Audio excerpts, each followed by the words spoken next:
Hi guys, my name's Liam. I'm from Physio and Fitness Clinic, and I'm just going to go through 4 exercises today that we use in the 100's test. Now, the 100's test is a test used for assessing runners and looking at the leg strength and just making sure they're not at risk of injury. Okay, so I'm going to go through those tests, those exercises that are involved in that test now. The first two are the single leg bridge and the side lying hip abduction, which look at the gluteal muscles. So I'll go through those now. So firstly, the single leg bridge is where we'll be laying onto the back. You have one heel on the ground, other leg is lifted up off the ground. You can use your hands into the ground so there's a bit of balance. Just trying to push the hips nice and high towards the roof, and slowly coming back down, not letting the bum to come onto the ground, and then coming straight back up. Okay, so with all these tests, we want to go to the point in which you fatigue. So that's either you can't get the height of the hips, or you feel like another muscle is compensating, say like the lower back or the calf is doing all the work, telling you that the muscle you're looking for, the glutes, have fully fatigued. Okay. So the second test we're going to go through is a side lying hip abduction. So this is where you'll be laying fully on the side. Make sure your head's supported, and we'll bring the bottom knee up towards the chest. Have the top leg out nice and straight. You want to try and keep the toes a little bit more turned towards the ground here, just otherwise they turn up towards the roof.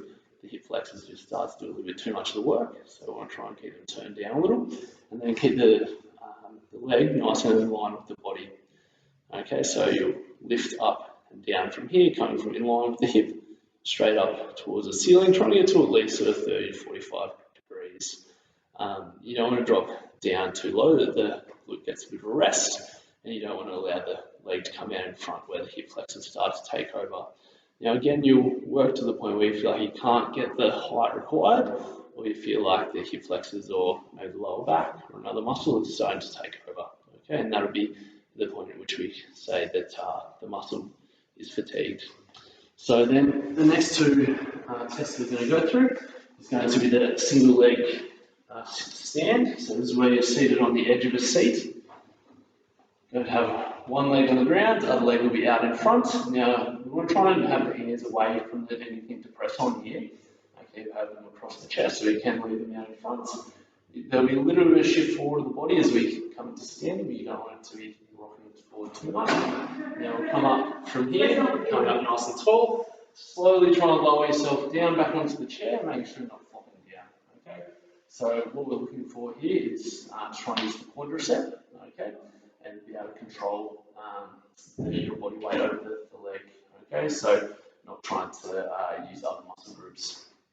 So the point at which you'll notice you fatigue is usually when you're struggling to control yourself down slowly, or using excessive sort of momentum to get your weight up from there. Okay, and that's we don't want to go to that point because it's not giving you a true indication of the strength through the thigh.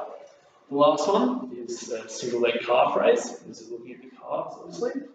So what we'll do is come onto the edge of the step here.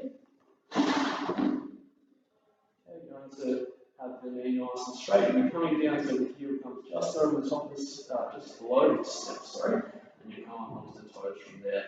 Okay, go nice and slow, 2 seconds up, 2 seconds down, try and press through the big two toes.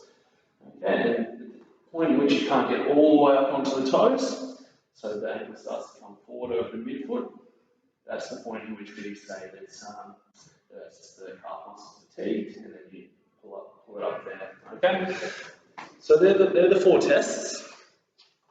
Ideally, we're looking for an even amount on both sides, and you're looking to achieve at least 25 reps of each of those tests. This is a better ballpark figure, but it really depends on a lot of other factors. So give those a go at home and let us know how you go.